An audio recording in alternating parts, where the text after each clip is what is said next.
Hey toy collectors, welcome to another super exciting, outrageous toy review. I've got my buddy Dave Croft here with me, and we are taking a look at the top 10 figures of 1994. These were voted on by the fans of the G.I. Joe, A Real American Hero 1982 to 1994 Facebook group. And this is it. This is the last year of the line. We had a pared down line, but some new, like, good sculpts going on at the end. Where did they get this fuel in the tank all of a sudden? They really did a million repaints and, like, half new figures, half repaints for 93, and then all of a sudden they opened up these great new sculpts and then just canceled G.I. Joe. Yeah. It's kind of crazy. It is. Number 10, we've got our first Star Brigade figure to make it into this list. Yeah. We've got the Techno Viper repaint. What do you think of this guy? I mean, I hate to say it, but I actually really like this figure. I think he's cool. He doesn't hold a candle to the original, in my opinion, but he is neat. Well, I do like the 87 Techno Viper. I mean, lots of people are going to love that figure. I think this, the thing about that figure is the mold is really good. They're using the same mold. I can't complain about it. Sure, like, you know, if you look at the card art of what the color scheme was supposed to be, that would have been probably a worse decision. So I'm glad that they, while it would have been kind of gimmicky and it would be kind of quirky and fun to maybe have that version, I think the color paint scheme that they went with is a better choice. I think it saved it from, I think that's how it made it in the top 10, because otherwise that other colors that they were, tough. In the number 9 spot, we've got Metalhead. I actually like this version. I feel like he suffers from the 90s weaponry thing. Metalhead needs something a little special. He needs his weapon system of some sort. And I'm not saying I'm a huge fan of the original system because it's a little bit fiddly and a little bit breakable, but he needs something besides the stupid spring-loaded missile launcher to be really cool. But I love the update of the sculpt. I'm on the other side of that. Oh, really? Yeah, I'm not a huge fan of this figure. Okay. And I will agree about the accessories. I 100% agree there. This figure mold to me just doesn't speak to me. I don't have too much of a problem with the paint colors that they went with. I'm not a huge fan of the mold, like the way that they sculpted him, but because the guy to me was a little gimmicky from the get-go, but you know, not my cup of tea, but someone else's clearly. Coming in number 8, we've got Night Creeper Leader, and this is like the second version of Night Creeper Leader. We originally had him with the tiger stripe pants. Yes. Now we've got him in the purple pants. Yeah. What do you think? I like him. Okay. I know people don't really like him. I mean, some people clearly do.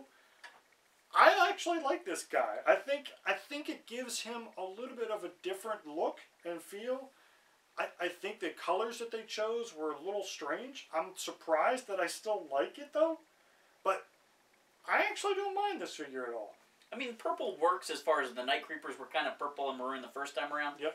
I always wished he had just a little bit more to his uniform. He's a little, like, bare-chested and you know, no helmet. So, like, I don't mind seeing the face a little bit because he's kind of the leader. Yep. But I would have loved it if he still had, like, the plates from the original one or something to call back the original figure. Yeah, I could see that working. I think it's an interesting touch that they had the weapon tree be a little bit of a different color. Mm-hmm. So I thought that, to me, that actually playing off of the colors that they used for the figure, I think did a really good job of complementing each other. Number 7, we've got Star Brigade Cobra Commander. It's a departure from Cobra Commander for sure. Mm-hmm. A very unique figure. Yes. A figure you probably could have said was anybody other than Cobra Commander. Yeah. But we've got to keep the core characters on the peg. It's interesting, though. I think one of the things, and I didn't really think about it until you were just talking about it, but I wonder if the throwback kind of reference to it being Cobra Commander is that enormous helmet. Because it's got this kind of visor, while it's not metallic, it's got this visor reference, but it's really obtuse, really weird figure. It's so weird, it's kind of adorable, and that's kind of where I'm at with it. Like, the suction cup accessories, like, it's just so out there, but at least the colors that they chose work really well for him. And I think another thing that's interesting is you can actually see his face to a degree. So they did a lot of things to change it up, which I thought were all good choices. I wonder if what would have happened if they would have done this earlier and not waited to '94 to do some of this stuff. Number 6, we've got Predacon. I think the coolest of the aliens. Yes. He's got extra arms. He looks a lot like the Predator from Predator, and just a really funky design. If you're gonna bring in aliens, you might as well make them cool. Yeah, I think they swung for the fences, and I actually think this was a home run. I think this figure is really, really cool. I think they did a great job on the sculpt. I think it was the right number of aliens that they put out, so I think it's really cool that they did 3. Granted, obviously they had plans to do more than that. I think this is the best, like you said. I think this is the best of the 3. I think the colors that they chose for him is really, really cool. Not sure about the accessories so much, but, you know, I think we're always going to be questioning a little bit of the accessories for any 92, 93, 94 figure. So it would have been nice if they could have found the spaciest weapons in the line and make them the sprue for the aliens. They got a few too earthy looking guns going on for international bounty hunter or intergalactic bounty hunters. Number 5, we've got a classic character in a new look, well, repaint of a new look. We've got Roadblock geared up for Star Brigade. Yeah. So he had come out in a blue and white suit, and it was actually a reuse of General Hawk's rocket pack suit. And now we're getting him in this funky orange one. Yeah. I think that the space color, like, I don't mind wild colors for outer space guys. You're not hiding, there's no camouflage. So yeah, go bright, go bold. He's a decent figure. I love that spacesuit. I would have loved to have seen a few other characters in repaints of that spacesuit. It works. I totally agree. I wouldn't have been dissatisfied if they took this route of using that mold for 10, 12, 15 of the figures and just swap heads, swap accessories. But obviously you would want accessories to be, you know, space-oriented. I think this Roadblock figure, again, as we said, you know, the 91 Hawk, using that mold, I think that mold is fantastic. I can't really understand how that mold didn't make it into the top 10 for 91, but there was a lot of good competition in 91. But here, love the mold, love actually the colors that they used. I like, while there is a little bit of a variant of black grenades versus silver grenades, I like that. I don't know that necessarily it's on purpose, but I think this figure looks really, really good. Number 4 figure we've got is a mail-away figure, G.I. Joe. I'm shocked that this is in the top 10. Yeah. Let alone top 5. He's a neat figure as far as, like, historical references to the 12-inch figures. I never really liked the retcon of, like, he was the first G.I. Joe, and he was on the team before Hawk and all those guys. It felt very shoehorned in to happen at the end of the line. Mm-hmm. He's a good-looking figure, but I can't imagine that I would have played with him if I had him. He just doesn't fit. He's out of time. He's Joe Colton when he was in, like, Vietnam. Yeah. Yeah, I'm with you. I find that this figure is just dated. I'm sure that was on purpose, that they took that route with him of saying, hey, you know, era is coming to an end here. We need to fit in a G.I. Joe character. How do we do that? Would we want him to be modern? Would we want him to be a throwback? I think they did what they thought was best, and I don't disagree with the decision. I just don't think that this figure, if I was a kid, I would have gone out, I would have mailed flag points in for it. I understand making it. I'm just shocked it's in the top. It's number 4 on the list. And I think I could see the 12-inch version of this being very popular because Sure. it fits right era-wise. It's an interesting figure, and I got him in college at some point. I bought one, and you know the machine gun's too big. It's like leftover from Gung Ho. It's just a really odd figure to make it this high on the list. Yeah.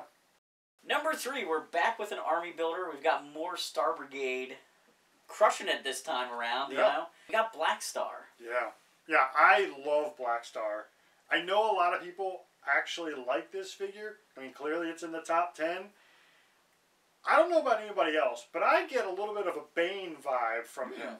And I've never really talked about that to anybody, but I get a little bit of he's got the arms out, he's got the chest cover, and he's got this weird helmet on, and He just kind of looks like a really big, nasty brute kind of a guy.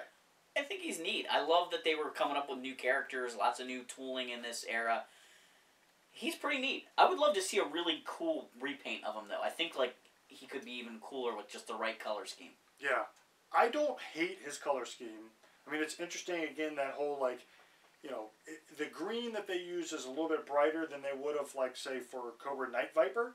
But I don't hate it. I think at least they tied in the green to his accessories, which is a good touch, unlike some of the other decisions that they've made. But, you know, to each their own. I get it. I also am not sure what that big backpack is all about, but he's a big guy, so he can carry that around, I guess. Number 2, we've got Ice Cream Soldier. I don't get it. I don't get it. I don't know why everyone loves him so much. I do. I love this figure. I think he's a cool looking figure, but I don't know why you named the flamethrower guy Ice Cream Soldier.